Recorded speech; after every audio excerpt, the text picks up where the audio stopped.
নমস্কাৰ। আজি মই লগৰীয়াজনী দুইজনী মিলি আজি ওপৰলৈ আহি আছোঁ খোজকাঢ়ি বহুত একদম উঠি ভাগৰ লাগি যায়গৈ। ফুম্পাই খোজকাঢ়ি আহি আছোঁ। কেনেকুৱা ৰাস্তা দেখিছে নে? পাহাৰীয়া ৰাস্তা। এবাৰ উঠিব লাগে, এবাৰ নামিব লাগে। এইটো ৰাস্তা মুখটো যোৱা ৰাস্তা। আমি বাইদেউজনী ঘৰলৈ আহি আছোঁ। ভাগৰ লাগি গৈছেগৈ একদম। কি ক'ব, গাড়ী নাই, স্কুটি নাই, হ'লেও অহংকাৰ নাই বাৰু।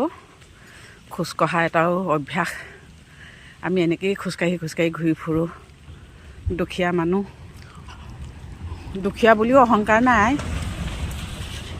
অলপ ধেমালি কৰিছোঁ দেই আপোনালোকক। এনেকৈ উঠি আহি থাকিব লাগে। এনেই আপোনালোকক ৰাস্তাটো দেখুৱালোঁ আৰু। এইবিলাক ঘৰ দেখিছেনে? অকণমান জেগাতে ঘৰ বনায়। আমাৰ আসামৰ মানুহৰহে একদম 2 বিঘা 3 বিঘা 5 বিঘা এপোৱা মাটিৰ কাৰণে বহুত হেৰি কৰি থাকে। ইয়াৰ মানুহৰ কাৰণে অকণমান মাটি হ'লেই হৈ যায়। কিমান ধুনীয়াকৈ ঘৰবিলাক বনাব নহয়।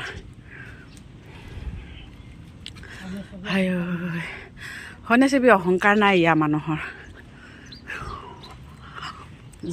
যাৰ নিমখ খাই আছোঁ তাৰে গুণ গাব লাগিব। আমি অৰুণাচলৰ নিমখ খাই আছোঁ যে, সেইকাৰণে অৰুণাচলৰ গুণগান গাইছোঁ আৰু। আপোনালোকে বেয়া নাপাব দেই। Thank U.